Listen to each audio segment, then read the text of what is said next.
I never thought a casual evening with friends could lead to something that would destroy the trust we had built for years. It started as an innocent game, but it ended with my husband watching something he never should have. It was supposed to be just another weekend gathering, a chance to unwind, laugh, and catch up with close friends. But that night, something felt different. I didn't realize it then, but there was an invisible tension simmering beneath the surface, waiting to boil over. The living room was warm and inviting. Soft music played in the background, mingling with the sound of clinking glasses and carefree laughter. Dim lights cast a cozy glow over the space, making everything seem perfectly ordinary. I glanced around at our friends, people we had known for years, people we trusted. My husband sat beside me, his hand resting lightly on my knee, a gesture of comfort that felt familiar and safe. He wasn't much of a talker in gatherings, preferring to observe from the sidelines, but his presence always grounded me. Tonight, however, something about his demeanour was different. He was quieter than usual, his gaze sharper, more attentive. I brushed it off, thinking it was just my imagination playing tricks on me. After all, it had been a long week, and we were here to relax, not overthink things. One of our friends, David, suggested we play a drinking game, a harmless idea, or so it seemed. Everyone agreed enthusiastically, the alcohol already loosening inhibitions and brightening moods. I hesitated for a moment, but the playful teasing from the group pushed me to join in. It was all in good fun, I told myself, nothing more. As the game progressed, laughter filled the room. Silly dares and innocent confessions flowed freely. But then the tone began to shift. The dares became bolder, the confessions more personal. I started feeling a knot of unease in my stomach, a sense that we were crossing an invisible line. I glanced at my husband, expecting him to share my discomfort, but his expression remained unreadable. He was watching everything intently, his eyes following every move, every word. "Your turn," someone said, snapping me out of my thoughts. I looked up to see all eyes on me. David grinned mischievously. "I dare you to—" He paused for effect, drawing out the suspense. "Kiss someone who isn't your husband." The room erupted in laughter, but I didn't find it funny.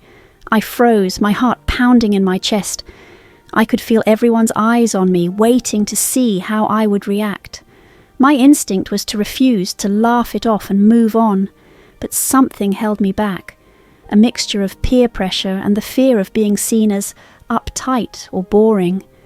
I turned to my husband, hoping for a sign, a word, a gesture, anything to help me navigate the moment, but he said nothing. He simply watched, his expression as unreadable as before. I couldn't understand why he wasn't stepping in, why he wasn't protecting me from this awkward situation. Reluctantly, I leaned forward and gave David a quick, perfunctory kiss on the cheek, hoping it would be enough to satisfy the group. The room cheered, the moment passed, but the unease lingered. I felt a strange mix of shame and confusion. Why hadn't my husband intervened? Did he trust me so completely, or did he simply not care? As the night went on, I noticed subtle changes in the way people interacted. Lingering gazes, playful touches that felt too intimate, whispered comments that should have been harmless, but weren't. The atmosphere grew heavier, more charged, as if we were all balancing on the edge of something dangerous. I kept looking at my husband, searching for reassurance, for something familiar to hold on to. But he remained distant, detached, as if he were a spectator in his own home. It made me feel exposed, vulnerable, and utterly alone. I told myself I was overreacting, that it was just a game, just a silly night among friends, but deep down I knew better. Something had shifted, something that couldn't be undone. And as I sat there, surrounded by laughter and smiles, I felt the first cracks in the foundation of our relationship begin to form. The echo of laughter had faded into something more sinister, a tension so thick it seemed to cling to the very air we breathed. The game, which had started with harmless dares and playful teasing, had now veered into dangerous territory. My pulse quickened as I sensed the shift, a line being drawn and then crossed without hesitation. David, ever the instigator, raised his glass and grinned.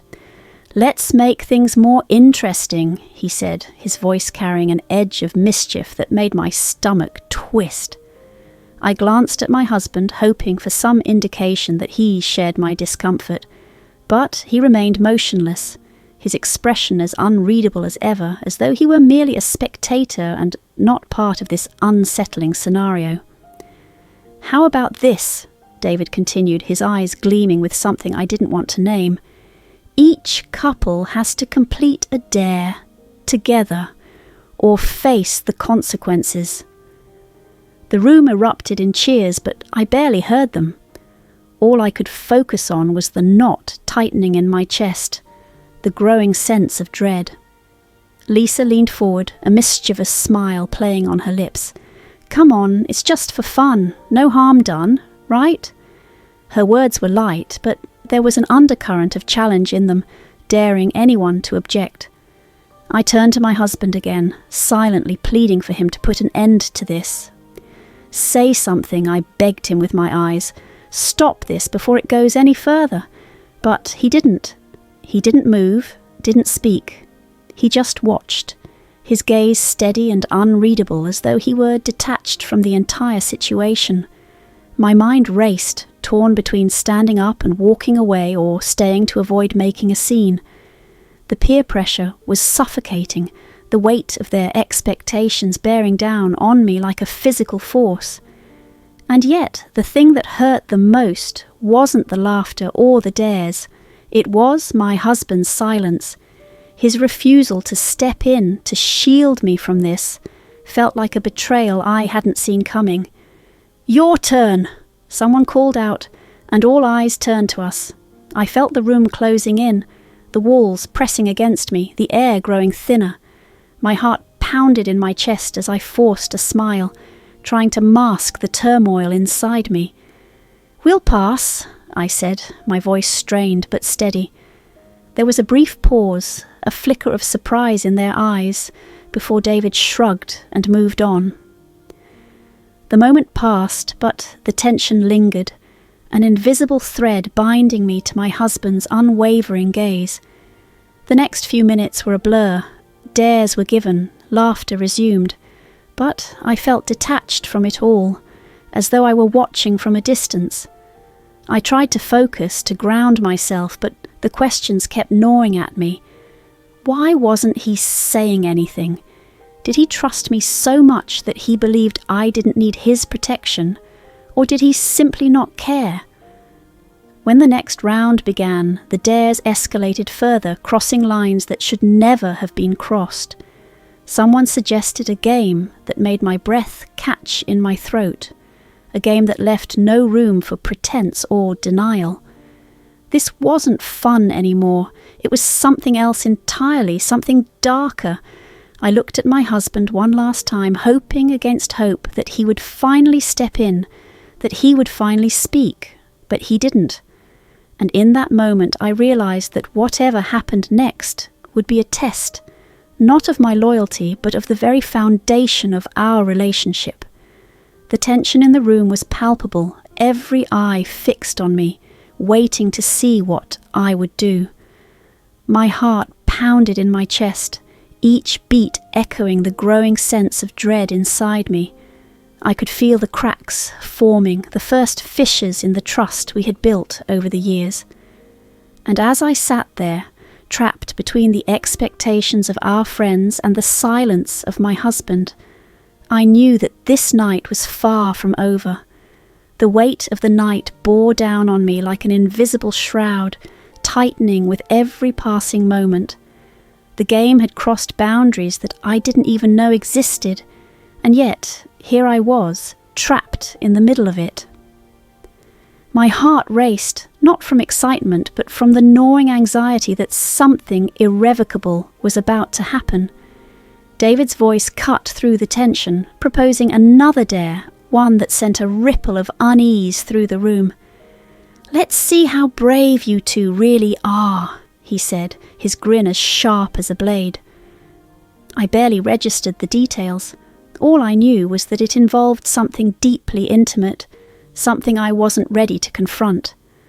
I glanced around, hoping someone would object, hoping that sanity would prevail. But instead, I was met with expectant gazes and drunken smiles, the alcohol loosening their inhibitions and numbing their sense of propriety. I could feel the heat rising in my face, a mixture of embarrassment and frustration. "We're done," I said firmly, my voice cutting through the haze of laughter. Silence fell over the room like a sudden gust of wind extinguishing a flame. All eyes turned to me, and for a moment I felt the weight of their judgment pressing down on me. David chuckled, a low, mocking sound. "Come on, it's just a game," he said, his tone dripping with condescension. "No need to be a buzzkill." I turned to my husband, hoping, pleading for him to say something, to back me up, to end this madness. But once again he remained silent, his eyes locked on mine, offering neither support nor opposition. His silence was deafening, a void that threatened to swallow me whole. I said, "We're done," I repeated, this time louder, firmer. My voice didn't waver, but inside I was trembling. I could feel the sting of unshed tears burning at the back of my eyes, but I refused to let them fall. Not here. Not now. For a moment it seemed as though David might push further, but then Lisa intervened, laughing awkwardly. Okay, let's not ruin the night," she said, trying to diffuse the tension. "Maybe it's time we call it a night anyway." Relief washed over me like a wave, but it was short-lived. As the others began to gather their things and prepare to leave, I felt the crushing weight of what had just transpired. The night wasn't over, not for me, not for us. Once the last guest had left, an oppressive silence filled the room. I stood there staring at my husband, waiting for him to say something, anything. But he remained silent, his gaze steady, as if he were waiting for me to speak first. "Why didn't you say anything?" I asked, my voice barely above a whisper. The words hung in the air between us, heavy with accusation and hurt. He shrugged, a small, infuriating gesture that made my blood boil. "You handled it," he said simply, as though that explained everything. "Handled it?"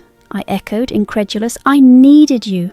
I needed you to stand by me, to say something, to show that you cared, and you did nothing." He looked away, avoiding my gaze. "It was just a game," he muttered, but the words rang hollow. "It wasn't just a game," I said, my voice trembling with emotion. "It was a line that should never have been crossed. And you just stood there."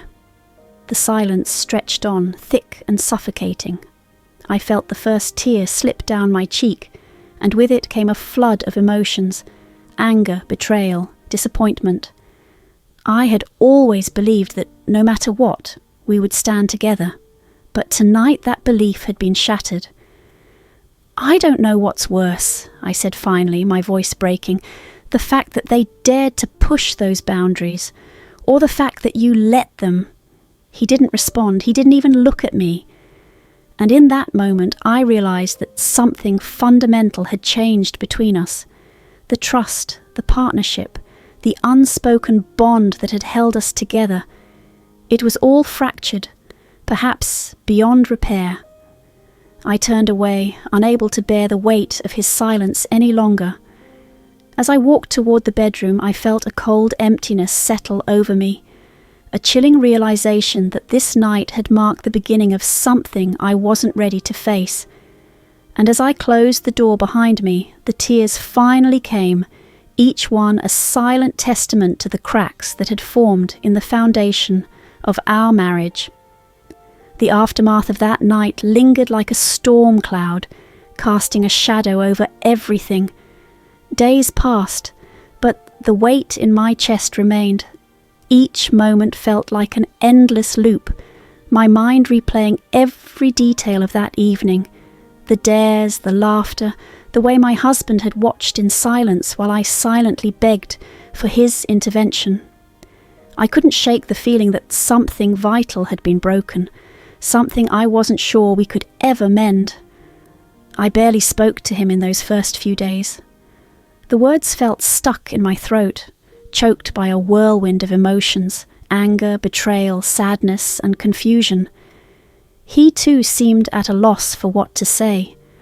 Our home, once filled with warmth and conversation, had become an echo chamber of unspoken words and heavy silences. Finally, on the third day, he broke the silence. "We need to talk," he said quietly, his voice carrying a mix of hesitation and regret. I didn't respond immediately, but something in his tone compelled me to sit down across from him, arms crossed defensively. "I'm sorry," he began, his eyes fixed on the floor. "I didn't mean for things to get so out of hand. I thought it was just a game. I didn't realize how much it was hurting you." His words felt hollow, as if they were meant to smooth things over rather than truly address the damage done. "You thought it was just a game," I echoed, my voice trembling with barely restrained emotion. "Do you have any idea how I felt that night? I needed you, and you did nothing. You just watched." He looked up then, his eyes filled with something I couldn't quite place. Shame, perhaps, or maybe something deeper. "I wasn't sure what to do," he admitted. "I guess I wanted to see how you'd handle it. Maybe I was testing you, testing us. I don't know, it was stupid, and I'm sorry."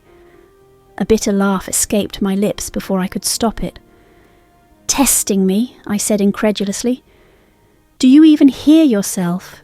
You let me stand there, humiliated, vulnerable, and you did nothing because you wanted to test me." He flinched at my words, but I didn't care.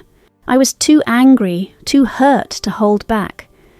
"Do you have any idea what that did to me? I trusted you to have my back, and you left me alone in front of everyone." For a moment, neither of us spoke. The silence stretched between us, heavy and oppressive. Then he spoke again, his voice quieter this time. "I know I messed up. I know I hurt you. And I want to fix this if you'll let me." His words hung in the air, tentative and uncertain. I wanted to believe him. I wanted to believe that we could fix this, that we could find a way back to what we once had. But deep down, I wasn't sure if that was possible. Some wounds, I realized, cut too deep to heal completely. "I don't know if we can," I admitted, my voice barely above a whisper. "I don't know if things can ever be the same." He nodded slowly as if he had expected my answer. "Maybe not," he said. "But I want to try. Maybe we could talk to someone, a therapist. Maybe they can help us figure this out." I hesitated, the idea of therapy both comforting and daunting. It felt like an admission that we were truly broken, but perhaps that was the first step toward healing. "Maybe," I said softly. "Maybe we should." The conversation ended there, but the weight of it stayed with me. That night, as I sat alone in the living room, the same room where everything had begun to unravel, I couldn't help but reflect on how much had changed. One night, one game, one decision, and now we were standing at the edge of something uncertain. I stared at the dimly lit room, memories of laughter and betrayal mingling in my mind. Could we ever truly move past this? Could trust, once broken, ever be fully restored? I didn't have the answers.